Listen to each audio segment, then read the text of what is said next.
After officially dividing the house, my daughter threw me on a mattress on the laundry room floor.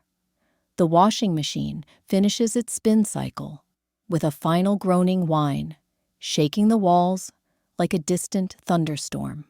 I'm already awake, have been for hours, but the vibration under my thin mattress reminds me of where I am, on the floor, next to a stack of damp towels, in what used to be the laundry room, now rebranded as your space for now by my daughter.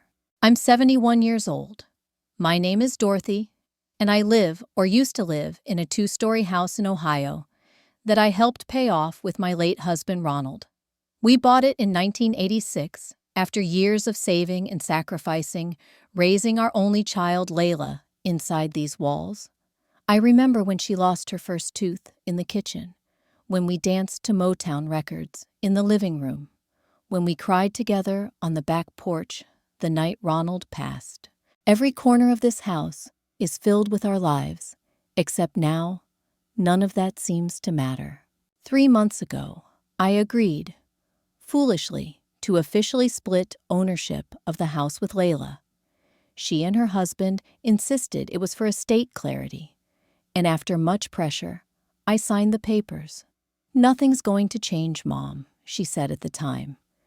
"This just protects both of us." I wanted to believe her. I needed to believe that my daughter was still the same person I held through nightmares and scraped knees. But the change was immediate. First, my bedroom was reassigned to be converted into a home office for her husband.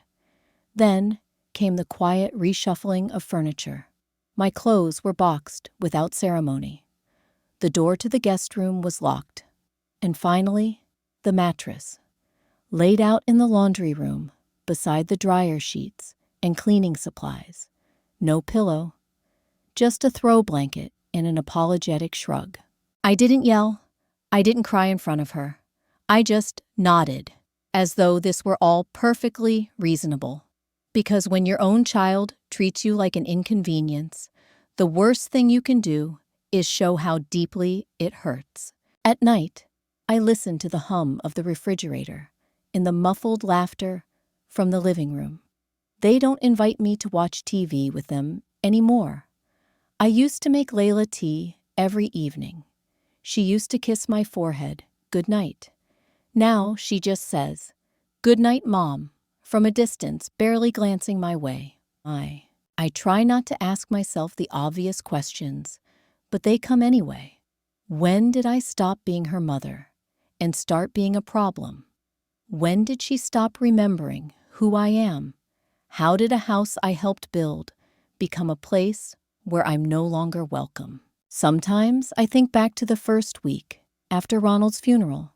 She stayed by my side every night, curled on the couch beside me, like when she was little. She said, "We'll take care of each other, Mom. Always." I repeated it like a prayer. I trusted it like a promise. But now she avoids my eyes. She calls me Ma instead of Mom, and it stings, though I never let it show. Her husband barely says a word to me, unless it's to ask if I've moved the remote again.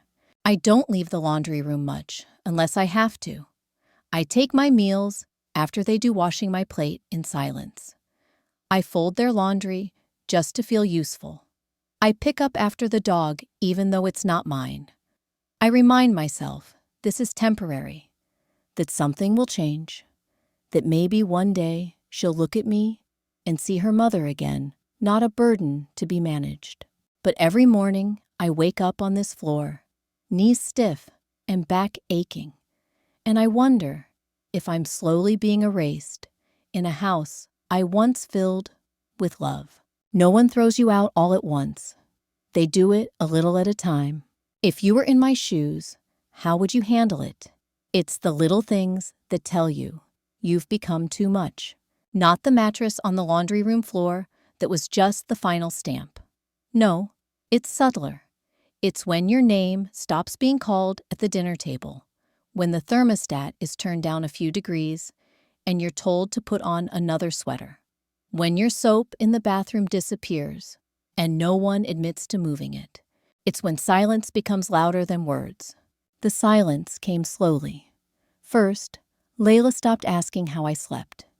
Then she stopped waiting for me before starting dinner. Now, if I want to eat with them, I have to hover like a ghost in the hallway, hoping someone remembers I exist. Most days, I eat alone. I used to cook every Sunday. Pot roast sweet potatoes, cornbread, Ronald's favorites. Layla would help me mix the batter and sneak bites when she thought I wasn't looking. Now, the kitchen feels like foreign territory. Her husband, Paul, makes a show of sighing if I leave a dish in the drying rack too long. Layla calls me sensitive when I mention it. But I'm not sensitive. I'm aware. There's a difference. I tried to ask her one night, not confrontationally, just a whisper of a question. Is something wrong? Layla, did I do something? She didn't even look up from her phone. You didn't do anything, Ma. Just let us handle things our way. Our way. It wasn't always us. It used to be just the two of us. Me and my little girl against the world after Ronald died. We cried together. We figured out the mortgage together. I was there when she got her promotion. I helped her pick the dress for her wedding. I even loaned them the down payment when they bought their first house before we moved in together. But somewhere along the way, my support stopped being a gift and started being an obligation. I try to trace the exact moment I shifted from mom to ma, from thank you to you're in the way. Maybe it started with my knees, when they started aching and I stopped being able to mow the lawn. Or when I forgot to bring in the mail one day and Paul's check got damp. Maybe it was when I began asking for rides instead of offering them. When I stopped being the one who solved things and became the one they had to solve around. It's hard to say. Once she left the door open while talking on the phone with Paul. She thought I couldn't hear, but the walls in this house have always been thin. I heard her say, she's just there all the time. It's exhausting, just there. I sat on the edge of the mattress, my fingers frozen around the edge of a folded towel, and felt something in me deflate. I wanted to run. I wanted to pack my things and disappear. But where would I go? This house is still half mine. The deed says so. But apparently, the deed doesn't include space in their hearts. There's a specific kind of pain that comes from being made to feel like a stranger in the life you built. Some nights I lie awake, listening to the washing machine, blinking in the darkness, asking myself, was I too soft on her? Did I raise her to think love is transactional? Did I overstay my welcome? Or did they forget what welcome means? I think about how many women must live like this. Quietly displaced. Pushed out not with fists, but with apathy. I think about how many mothers sleep on mattresses in laundry rooms, biting their tongues, to keep the peace, clinging to the hope that their child will one day see them again, not as a burden, but as someone worth honoring. I keep hoping. I keep folding towels and wiping down counters and pretending not to hear their laughter when they close the door to the den behind them. But inside, something is changing. Not rage, not bitterness, not yet. Just stillness. A quiet realization that maybe I've let too much slide. That maybe silence is no longer an act of grace, but a surrender I never agreed to. How would you hold your dignity if it felt like everyone around you already gave up on it? The dining room still smells faintly of rosemary. I used to roast chickens in there, brushing the skin with melted butter, while Layla set the table with those sunflower napkins Ronald bought me one Mother's Day. We'd hum along to the oldies on the radio, the sound of forks clinking, and stories flowing between bites. Back then, the table always had a place for me. Now I'm not even sure where the napkins are. I drift through the rooms during the day when they're both at work. I'm careful not to touch too much. I just look. The house is still beautiful in the ways I remember. Sunlight pouring through the front windows, the creak in the hallway, by the linen closet, the faint indent on the wall where Layla once bumped it with her book bag. But the feeling is different. It's as if the home I built got hollowed out and filled with someone else's version of comfort. Paul's recliner sits where Ronald's chair used to be. A painting of sailboats has replaced our family photo wall. The piano I used to play lullabies on for Layla is gone sold, apparently to make room for more open space. Everywhere I turn, there are ghosts. In the kitchen, I can still hear the soft clatter of Layla's footsteps when she was 6, racing to show me her drawings. In the hallway mirror, I catch glimpses of my younger self, carrying laundry, humming, wiping away tears I didn't want her to see. I remember dancing barefoot with Ronald in the living room long after Layla had gone to bed. We swayed to Sam Cooke, his arms warm around my waist, his voice low against my neck, whispering, "One day, it'll just be us again." But now even the floors feel cold. I paused by the back door this morning, staring out at the garden. My roses are still there, though wild, now unpruned, and left to tangle in the wind. I used to spend hours there, knees in the dirt, coaxing life from tired soil. Layla once told me, "You talk to those flowers like they're your children." I did. They listened. Now no one tends them, and yet they keep growing. Isn't that something? Sometimes I wish I could shrink into that garden curl, up beneath the lavender bush, and disappear into the earth. But I can't. Not yet. There's too much unfinished. The hardest part is how the memories still shine so vividly in my mind, while everything else around me dims. I remember the nights when Layla was 13 and heartbroken, crying into her pillow. I sat on her bed and brushed her hair until she fell asleep. I remember driving 3 hours in the rain to get to her college dorm when she said she was homesick. I held her through job losses, through miscarriages, through depression. Every time she stumbled, I built the bridge to carry her across. And now I'm the clutter in her hallway, the inconvenience in her laundry room, the quiet shadow that won't go away. But I also remember the look in her eyes the day we signed the papers. I was scared. I asked her if she was sure. She smiled, not cruelly, but tightly, and said, "This way, we both have security." Security. For whom? I gave her half this house because I thought it would bring us closer. I thought she'd feel safer, more rooted. I thought I was doing what Ronald would have wanted, keeping our family together. I never imagined she'd use it to push me aside, that she'd forget the woman who carried her, bathed her, stood between her and the world. I miss her, not this new version who walks past me like I'm furniture. I miss my daughter, the girl who used to hold my hand at the grocery store and insist we always get the red apples because they're the ones Daddy liked. I miss being a mother in a house that felt like mine.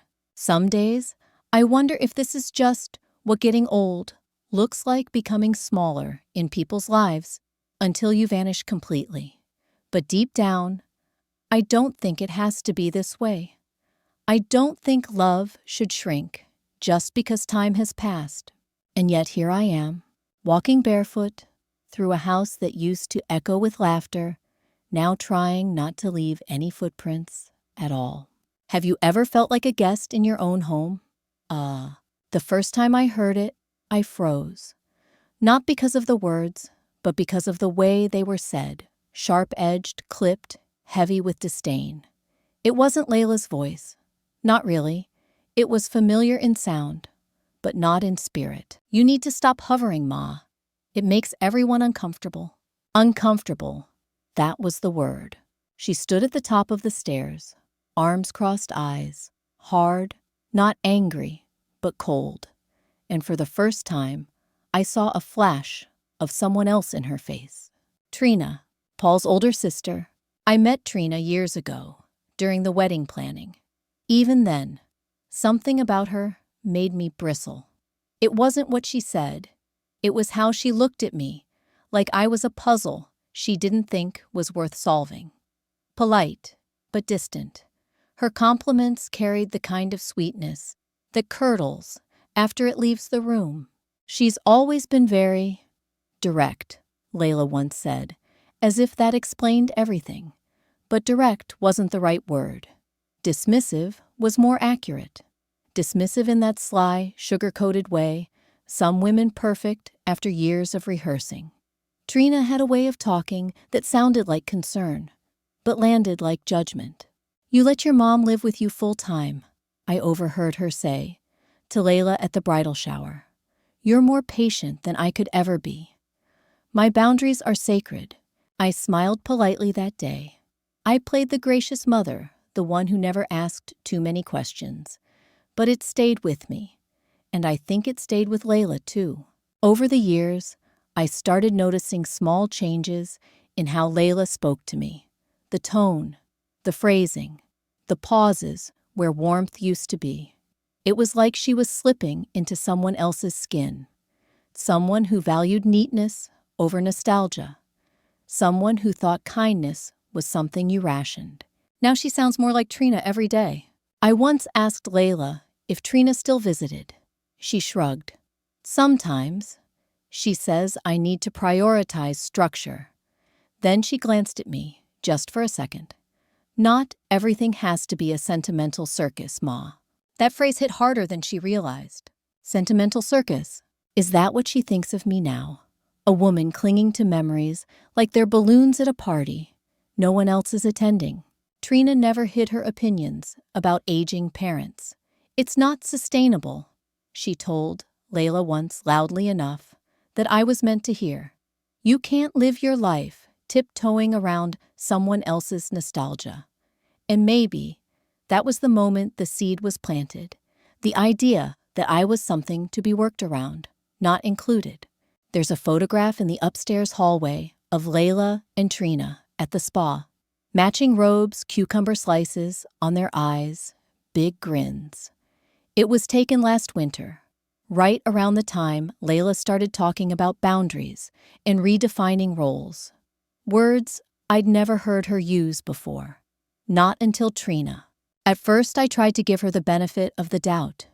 Maybe she was just growing. Maybe this was Layla trying to set healthy limits. But it doesn't feel healthy. It feels hollow. It feels rehearsed. When I speak, she listens like she's already planning her rebuttal. When I offer to help, she waves me off with that tight-lipped smile. And when I sit too long in the living room, she clears her throat softly, like I've overstayed my welcome in a space I helped decorate. I started writing in a little notebook I keep under the mattress. Just thoughts, fragments, my way of holding on to myself in a house where I'm slowly being made invisible. The other night, I wrote, "She used to lean on me. Now she leans away. I don't know who taught her that I was optional, but I think I know who helped her believe it." I'm not angry at Trina. Not really.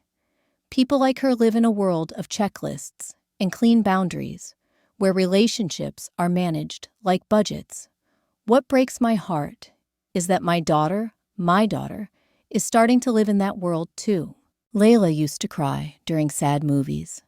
She used to leave handwritten notes in my lunchbox when I worked double shifts. She once told me she never wanted to become someone who forgot where she came from. And yet, here we are. Sometimes I wonder if Layla sees herself when she looks at me now, or if she just sees a problem she hasn't figured out how to solve. A mattress in the laundry room, a schedule to juggle, an old woman with too many memories and not enough usefulness. But I know who I am. I know who I raised, and I'm not done yet. Have you ever looked at someone you love and realized they've been taught to stop loving you back? They made it seem like a formality, Just a few signatures. Just a safeguard. Just a little housekeeping, Paul called it. I remember the folder. Pale blue, thick with documents, in print so small, it made my eyes blur. Layla sat beside me, tapping her pen on the table with rehearsed ease, while Paul stood behind her arms, crossed mouth tight. It's just to clarify ownership, he explained. You know, so if anything happens, things are clean. I didn't understand everything. Not at first. But I wanted to be cooperative, helpful. I didn't want to be seen as suspicious or difficult. I was raised to trust family, raised to believe that your child would never harm you, not on purpose anyway. And so I signed. I didn't ask about the fine print that shifted the language from joint tenancy to shared primary ownership. I didn't notice the clause that limited my rights to specific portions of the house portions that could be changed in response to household needs. What a gentle way to say we can move you around, like furniture. It didn't hit me until weeks later when I asked if I could turn the downstairs den into my reading room. Layla hesitated. Well, technically, that's not in your portion. My portion. It was as if my life had been divvied up like slices of pie, and mine didn't include a door that locked or a place to sit that wasn't next to a bleach bottle and a rattling dryer. That's when I went back to the documents. Quietly, carefully. I pulled them from the bottom drawer where they'd been filed, folded behind old tax returns and appliance warranties. I sat on the laundry room floor with a reading lamp clipped to a shelf, highlighting passages I didn't understand and making notes in the margins. And what I found chilled me. The agreement drafted by Paul's friend, a local attorney, didn't just name us co-owners. It granted Layla primary residence rights, meaning any disputes about space would be resolved in her favor. It allowed temporary reassignment of personal quarters in case of household restructuring. And most gutting of all, it stated that the non-primary party, that's me, could not sublet, make structural changes, or even request occupancy of specific rooms without written agreement. No wonder they were so calm when I asked for the guest room. No wonder they didn't blink when they moved me out of my bedroom and into the laundry room. They knew I didn't have any legal leverage. They had made sure of it. I folded the papers back up with shaking hands, bile rising in my throat. I had signed away my dignity with a ballpoint pen and a mother's blind trust. That night, Layla brought me a folded towel and said, "Let me know if the laundry smells too strong. We'll try to run the machines during the day." I nodded. She left before I could say thank you. The washer started again at midnight. I laid there listening to it churn, the damp air clinging to my skin, the sound of water thudding like a drum in my chest. They had all the power. Except, not quite. There's one thing they didn't write into the agreement. They forgot about my memory. They forgot I know every corner of this house, every date on the mortgage, every drawer Ronald used to keep his letters, every account we set up just in case. They forgot. I'm not a fragile old woman, not really. Just a quiet one. They thought the legal papers would silence me, but all they did was wake something up. I may have signed away my space, but not my story. And stories, when told at the right moment, can move mountains. Have you ever realized too late that a signature cost more than ink? It was a Friday evening, the kind where the sun lingers just long enough to cast golden streaks across the living room floor. I heard Layla humming in the kitchen, and for a brief moment, I let myself believe things were softening. I even changed my blouse, put on the light blue one Ronald always said brought out my eyes. I brushed my hair, smoothed it back, and applied a touch of the old rose lipstick I hadn't worn in months. I wanted to feel included. The smell of garlic and rosemary filled the air. Paul was setting the table 3 plates, 3 forks, 3 wine glasses, 3 I paused in the hallway, heart quietly slipping downward. I waited. Maybe they just forgot. Maybe they were going to call me in. I hovered by the entryway to the dining room, like a child, unsure of her welcome. My hands rested against the wall, feeling for something steady. Layla glanced up. She didn't flinch. She didn't say a word. She turned back to the oven and said over her shoulder, "We'll eat now. You can warm yours later if you want." That was it. I stood there, the scent of roasted chicken wrapping around me like a cruel joke. Paul pulled out Layla's chair. She sat. They began to eat. And I walked to the kitchen counter. A single plate sat there. No napkin, no glass. Just a dinner, gone lukewarm under a piece of foil. I ate standing up like an afterthought, like a stray. I didn't even taste the food. My hands trembled around the fork, but I didn't let myself cry. Not then. It wasn't the first time they excluded me, but it was the first time I believed, truly believed, they didn't care if I knew it. It was a declaration, a quiet one. You don't belong here anymore. I stayed quiet the rest of the night. I didn't want to give them the satisfaction of a confrontation. That's what people like Paul want, something to label irrational, dramatic, unstable. Instead, I washed my plate, dried it, put it away. Then I walked outside. The garden looked overgrown in the moonlight. I knelt near the rose bushes, digging into the soil with my bare hands, not even caring about the dirt under my nails. I needed to feel something real, something that would remind me I was still a woman, not a ghost. A thorn caught my palm. It stung, bled a little, but it was honest pain. I sat on the back steps and whispered to the dark, "What have I become in this house? Not a guest. Guests are treated better. Not a mother. Mothers are cherished. Just an obligation to manage." When I finally went back inside, the dishwasher was running. Their laughter drifted from the den, muffled and carefree. And that's when something inside me began to turn. Not loudly, not suddenly, but steadily. It was a knowing, a resolve. If they had written me out of this home in every way except legal ink, then maybe it was time I stopped waiting to be invited back in. Maybe it was time I started writing myself a new ending. Would you keep waiting at the dinner table? Or would you finally push back your chair and stand up? It was slipped under the laundry room door in the quiet hours of a Saturday morning before the house stirred awake. I found it just after sunrise, folded once with a tiny purple heart drawn on the corner. I hadn't heard footsteps, not even a whisper. The handwriting was unmistakable, small, careful loops and tiny hearts over every I.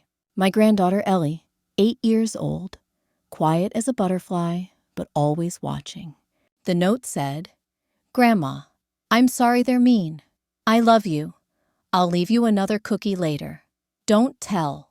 My hand clutched the paper so tight it nearly tore. I pressed it to my chest and closed my eyes. I hadn't heard "I love you" in this house in weeks, maybe months. Later that morning, while no one was looking, I found the cookie. It was hidden inside a napkin, tucked behind the bleach bottle, on the shelf beside my mattress. Chocolate chip, slightly crushed, still soft. That single cookie broke me open more than all the cruelty ever could, because someone still saw me. I'd always had a quiet bond with Ellie.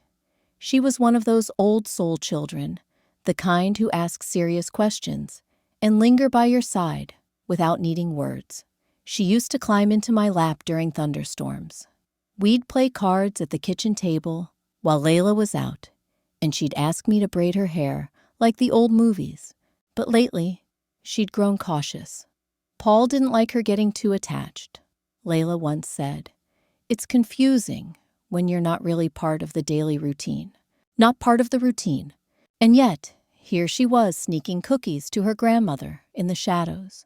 That afternoon, I saw her watching me from across the hallway.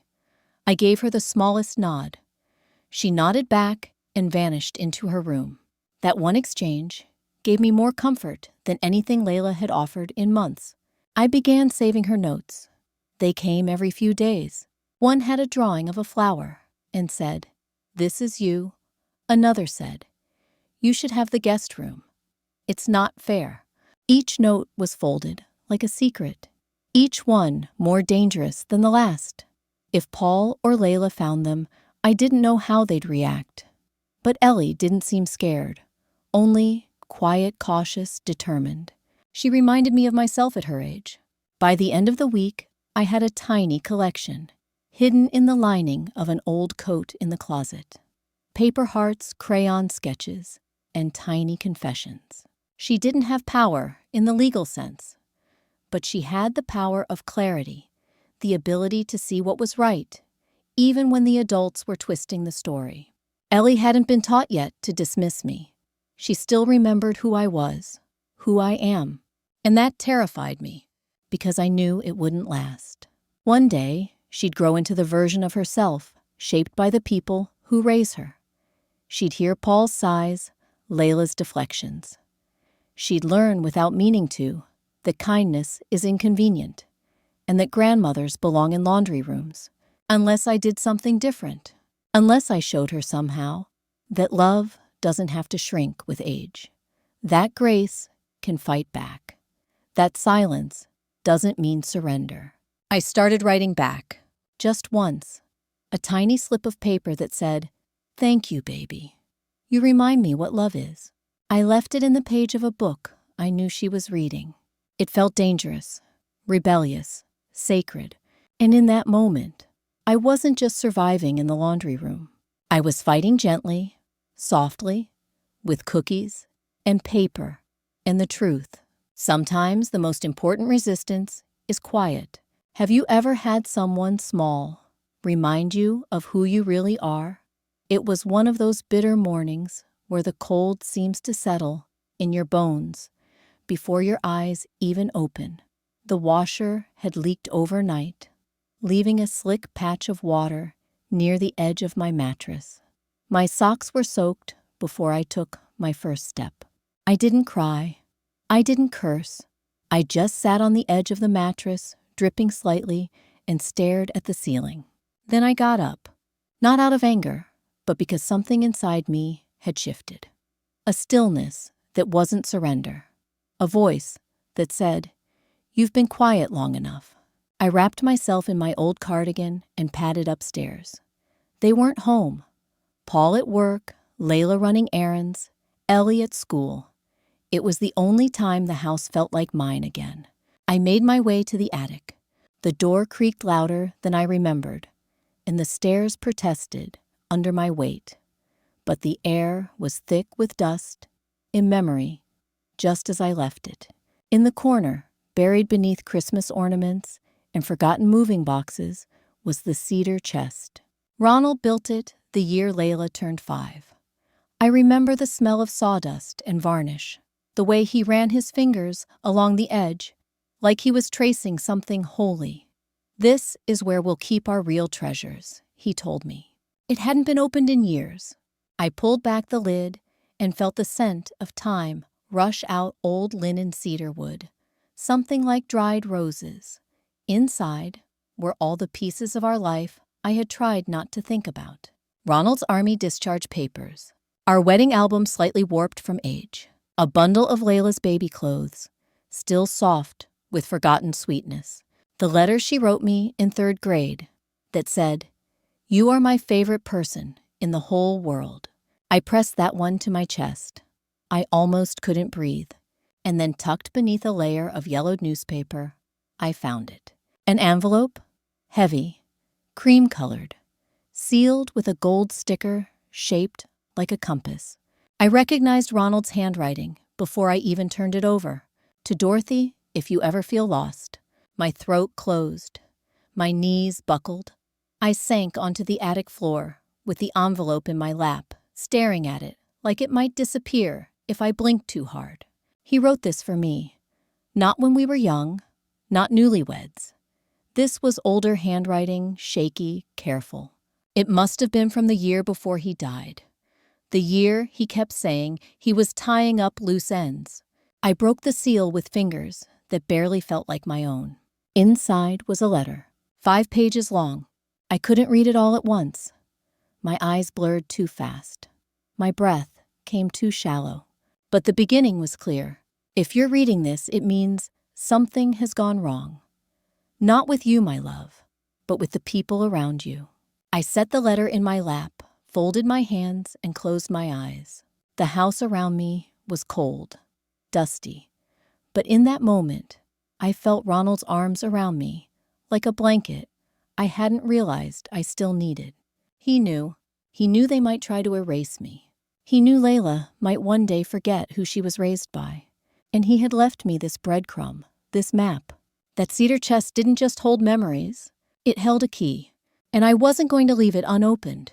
Have you ever discovered something from the past that suddenly made the present make sense? I brought the letter back down to the laundry room, like it was sacred, cupped in both hands, pressed to my chest, like it might vanish if I let go. Once I closed the door behind me and double-checked the latch, I laid it flat on the mattress and read it again, slowly this time, word by aching word. If you're reading this, it means something has gone wrong. Not with you, my love, but with the people around you, with trust, with gratitude, with memory. Ronald always wrote, like he spoke clear, careful, never wasting space. But this wasn't a love letter. This was a message in a bottle, a warning. He must have sensed it. Maybe not the details, not the mattress on the floor, or the way Layla no longer said mom with warmth, but something in him had seen far enough down the road to leave me this. The letter was more than words. It was information. He mentioned a second property, something we had once bought during a brief window of dreaming in our late 50s. A little place by a lake near Geneva, Ohio. A fixer-upper. We'd hoped to retire there someday, but after Layla's promotion and the move, we never followed through. I thought we sold it, but Ronald hadn't. I kept it in your name. The letter read, "In case you ever need a door, no one can close on you. The taxes are prepaid. The deed is in the safety box. Ask Tom. He'll help you." Tom, our old friend and financial advisor, a quiet man with kind eyes and a habit of folding his tie in half when he was nervous. I hadn't spoken to him since the funeral, but if Ronald said to call him, I would. That letter was the first solid ground I'd stood on in months. I felt my spine straighten, just reading it. Not because it meant I could run, but because it reminded me I didn't have to stay. For the first time since moving into the laundry room, I didn't feel powerless.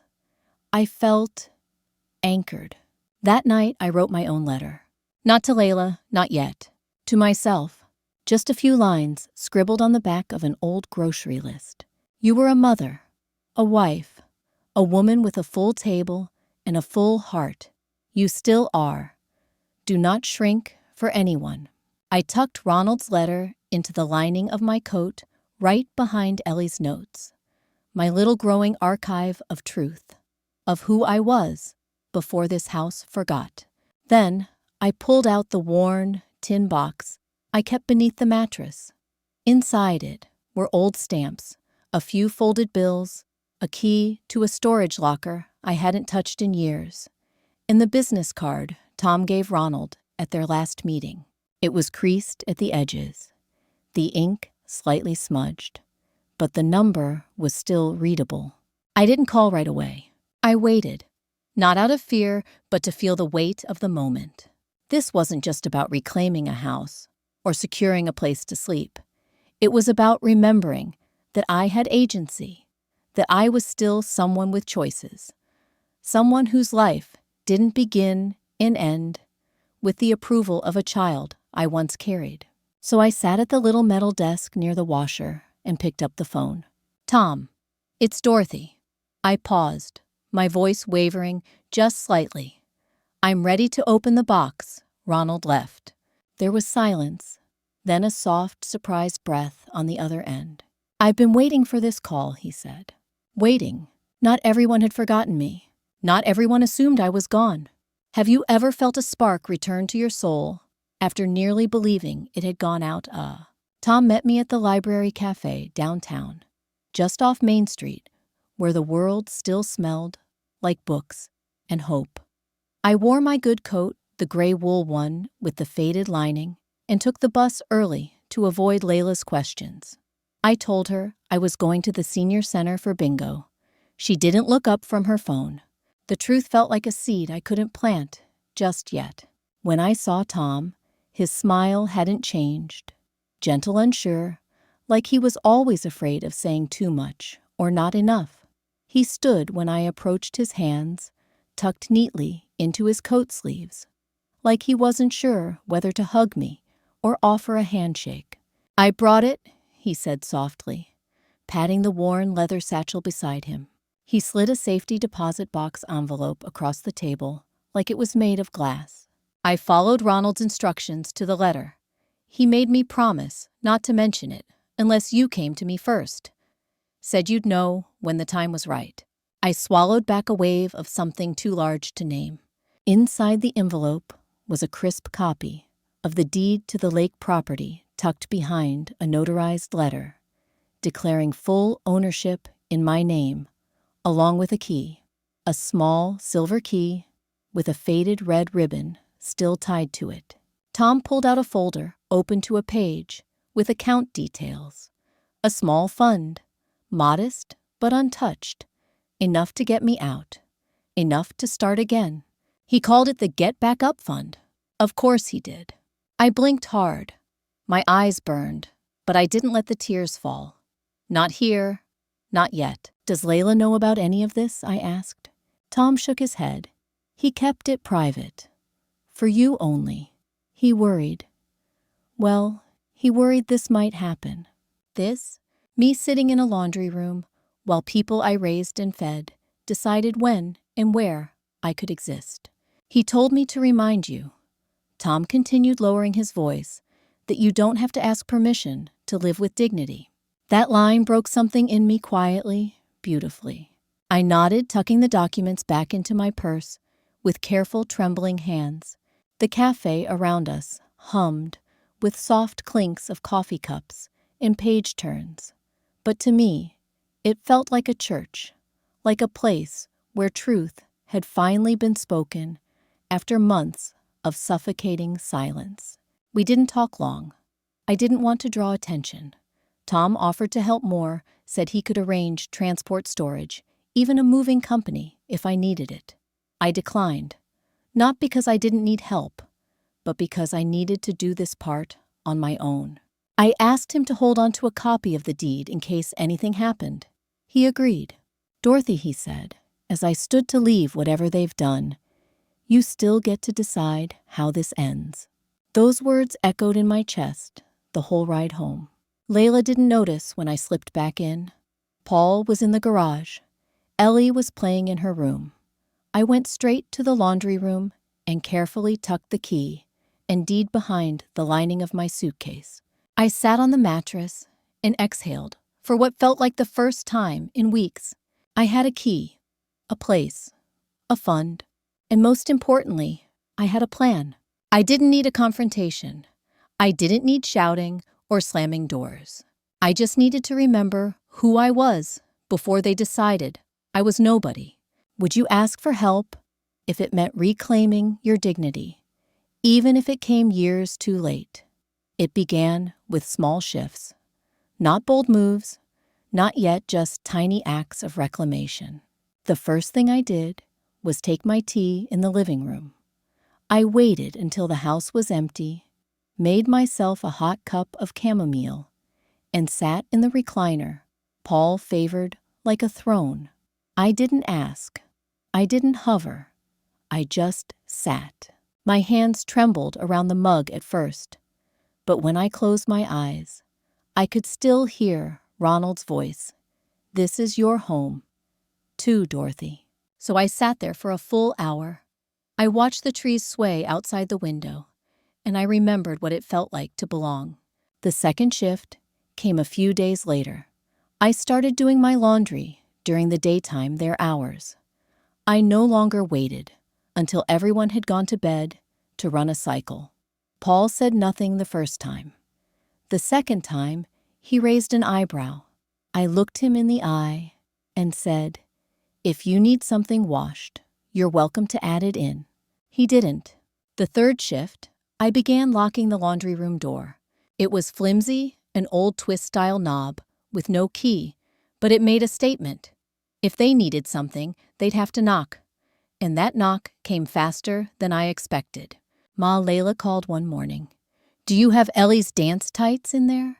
I opened the door slowly, deliberately. "No," I said. "Check the upstairs hamper." She blinked, startled by the firmness. "Okay, thanks." It was the first time in weeks she'd looked me in the eye without rushing away. I wasn't rude. I wasn't loud. But I was different. And she noticed. So did Paul. One night, he said, "Dorothy, I think we need to reevaluate the space situation. It's not really working." I didn't flinch. "You're right," I said calmly. "It's not." He blinked, hesitated. "Well, we'll come up with a plan." I nodded. "I already have one." The way he looked at me, that flicker of confusion, maybe even discomfort, told me everything I needed to know. They were used to the woman who bowed her head, who said yes, who thanked them for scraps. They weren't ready for the woman who remembered herself. I started packing the essentials, quietly, thoughtfully, not out of spite, but out of peace. Every item I folded was a declaration: I do not need your approval to be whole. I kept Ellie's notes, Ronald's letter, a photo of him in uniform, smiling from behind the wheel of our old truck. I packed my favorite mugs, my recipe book with grease-splotched pages and handwritten notes from decades of dinners. The morning I made pancakes, Layla looked surprised. "You're cooking." "For myself," I replied. She glanced at the griddle, then at me. "Smells like Sundays." I didn't reply.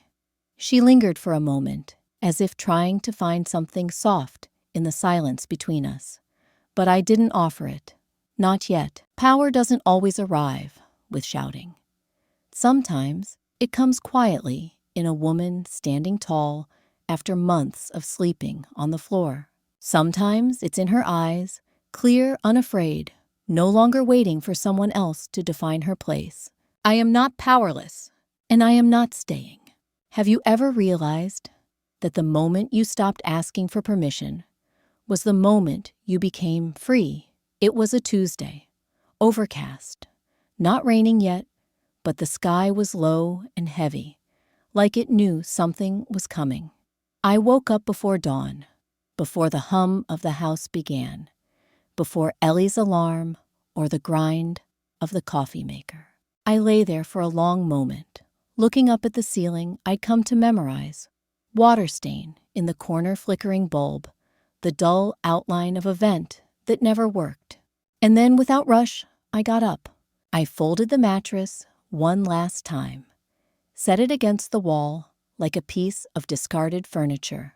I placed my pillow on top, fluffed it once, and smiled, not out of joy, but something firmer, something closer to peace. I had packed everything the night before, quietly. My clothes, my letters, the deeds, the notes from Ellie, the photo of Ronald that always stayed beside my bed, even on the laundry room floor.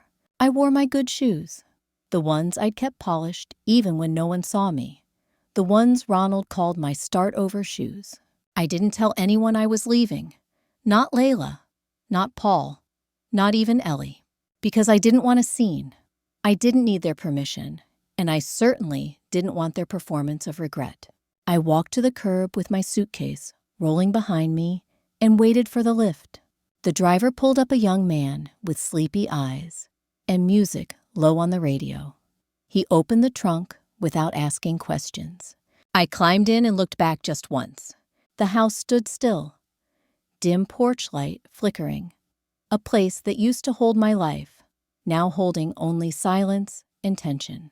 Behind the living room curtain, I saw movement, a shadow, then Layla's face. She didn't open the door. She didn't run out. She just watched. And that was fine. I wasn't leaving to prove anything. I was leaving because it was time.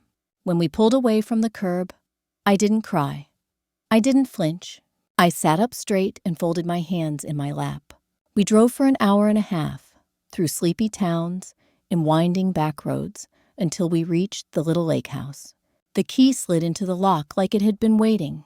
The door creaked open onto a space filled with dust and sunlight, and the kind of silence that doesn't choke you, it welcomes you. It smelled like wood and old memories. The walls were bare, but they didn't feel cold. I walked through each room, running my fingers along the windowsills. The old counter, the edge of a cracked picture frame, left behind by the last tenant. And I breathed, really breathed. For the first time in months, the floors groaned under my steps, but they didn't judge me. The kitchen didn't turn its back. The bedroom didn't close its door. It was mine, all mine. That night, I made tea, sat by the window, wrote a letter I never planned to send. Layla, I forgive you, not because you deserve it, but because I need it. I hope one day you remember the woman who carried you, not just in her arms, but in everything she did. If you come looking, I'll be here, but I won't wait by the door. Love, Mom. I folded the letter and placed it in the top drawer beside Ellie's notes. Then I turned off the light, climbed into my bed, and for the first time in far too long, slept all the way through the night. Have you ever walked away from something that once meant everything, just to remember what you mean to yourself? The house by the lake wasn't perfect, but it was mine. The faucet in the kitchen dripped if you didn't tighten it just right. The floor in the hallway had a slight slope, and the bedroom window didn't open all the way. But it smelled like peace, like old pine and quiet mornings. It sounded like birdsong wind through reeds and the occasional hum of boats in the distance. For the first time in over a year, I could hear myself think, and I liked the sound of her. I spent the first week slowly, gently, reclaiming my life. I unpacked each item with ceremony. My favorite mug went beside the kettle. Ronald's photo took its place on the windowsill above the sink. The cedar chest fit perfectly at the foot of the bed, and every time I opened it, the scent of the past reminded me I had always been more than just someone's burden. I slept with the windows cracked, even when the wind got cold. I made pancakes on Sunday mornings and played music while folding laundry. I laughed aloud once while dancing barefoot on the old wooden floor, and the sound startled me. It had been so long since I'd heard myself laugh. The town was small, the kind where neighbors wave from porches, and the mailman knows your name. I introduced myself at the corner grocery. The woman at the checkout, Sharon, smiled kindly and said, "You're the lady from the lake house.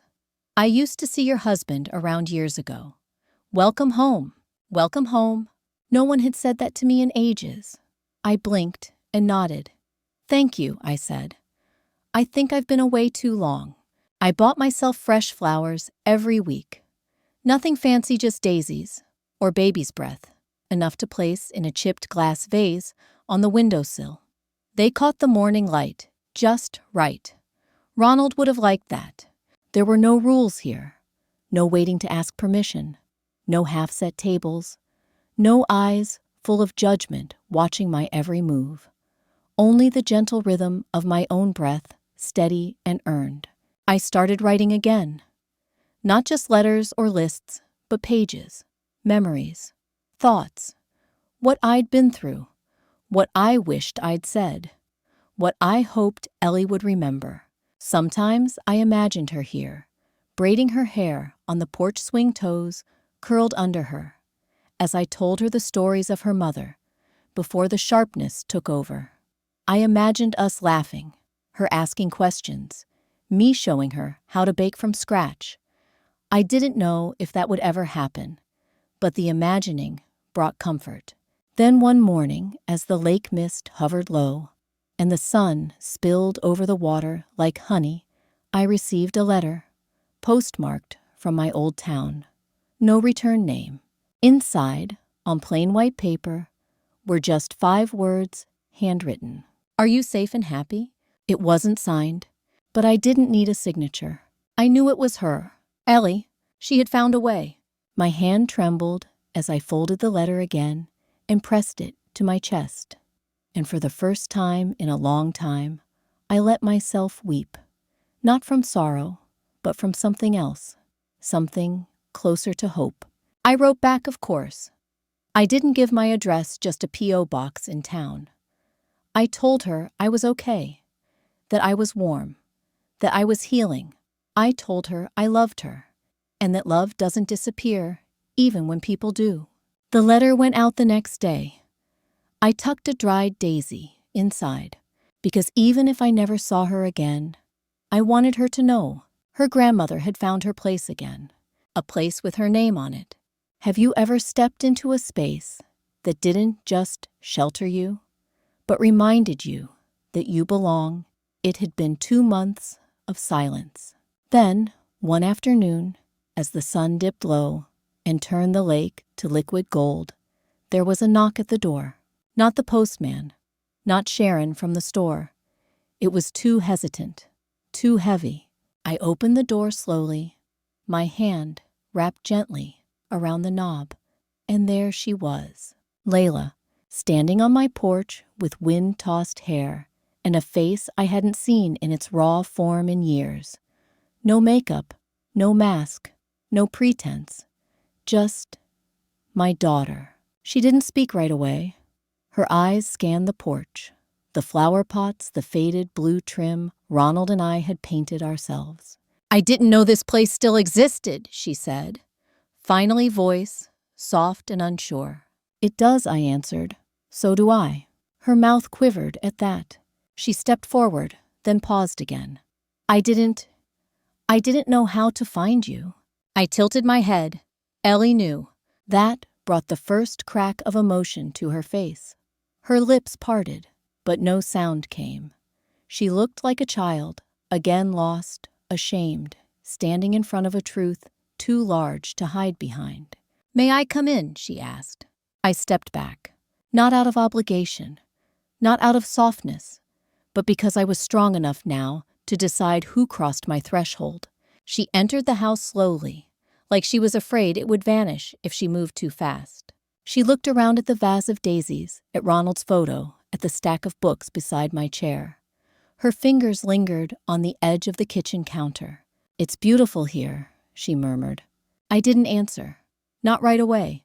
She turned to face me. "I don't know what to say." "You don't have to say anything," I replied. "You're here. That's something." But that wasn't entirely true. She did need to say something. Maybe not now, but one day, because silence had already written too much of our story. She sat at the small kitchen table, folding her hands the same way I used to when I was scared. "I think about you every day," she said. "I know that doesn't fix anything, but I do." I poured us both tea, chamomile, the same blend she used to drink during high school exams when her nerves were too tight to eat. "You never asked why I left," I said, as I set the cup in front of her. She looked up. "I didn't have to. I knew." And just like that, the space between us filled with things too big for words. Regret, memory, the quiet grief of love gone neglected, and underneath it all, the ache of recognition. We sat in silence for a long while, sipping tea as the light shifted through the window. "I've missed you," she said, her voice small. "I've missed me too," I replied. She looked down, nodding. "I don't expect to stay," she whispered. "I just wanted to see you, to ask if there's a way back." I didn't answer right away, because the truth is, love doesn't reset on command. It doesn't unbruise, unscatter, unvanish the hurt. But it can grow again, slowly, carefully, if there's enough light. I don't know yet, I told her, but I'm open to finding out. She nodded, eyes brimming. That's fair. When she left, we didn't hug. We didn't make promises. We just lingered in the doorway a moment longer than necessary. And then she turned and walked down the steps. Halfway to the car, she turned back. Do you need anything? I smiled softly. No, Layla. I have everything I need. She nodded and drove away. Have you ever been visited by someone who once hurt you and found that the most powerful thing you could do was simply remain standing? She hasn't come back yet, and I haven't asked her to. The letter she sent last week sits unopened on the mantel beside the vase of fresh carnations. Not out of anger, but because I already know what it says. I can feel it in the way the envelope is sealed, gently with my name in her old handwriting, the round kind she used as a teenager before the world sharpened her into someone else. I'll read it when I'm ready. The guest room remains empty, clean. The bed made the quilt folded at the foot. There's a lamp on the nightstand, warm and soft, and a little dish for earrings. Everything is in place, waiting. Not for her, but for the possibility of her. For something honest. For something earned. I no longer make space out of guilt. I make space out of choice. Some evenings, I sit on the porch, wrapped in my cardigan tee, warming my hands, and watch the light shift across the lake. The sky melts from gold to violet, and sometimes I close my eyes and just listen to the wind, to the quiet, to the peace that doesn't ask for permission. Ellie wrote again. She drew a picture of two women sitting on a swing, one older, one younger. The caption said, "We'll have a swing one day too, right, Grandma?" I folded that one gently and placed it in the cedar chest with the others. She doesn't know all of it. She doesn't need to, not yet. But she knows enough to remember that love should feel safe, not conditional. She knows that silence can be broken, that kindness doesn't have to be small. And I know now that leaving wasn't the hardest part. The hardest part was staying too long in a place that no longer saw me. Now I am seen, by the lake, by the walls that hold me, by the reflection in the window who stands tall, hair silver, and shoulders straight. I don't wait for an apology anymore. I wait for nothing, and in that waiting, I find everything. I cook for one. I laugh freely. I sleep without dread. And every morning, I wake up in a bed that no one else assigned me, in a room I chose, with light that enters without asking.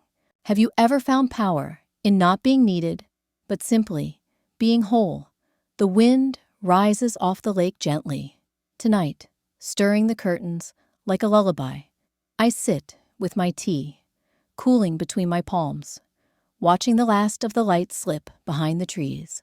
There's no noise here, no tension pressing at my spine, just the soft creak of floorboards and the hush of evening settling in. I've stopped asking why, not because I don't care, but because I no longer need their reasons to validate my pain. I no longer need to dig through their decisions, searching for scraps of kindness. I've let go of that ache. Some losses aren't meant to be replaced. Some are meant to make space. I'm learning to live in that space, to fill it with daisies, old recipes, and letters I may never send.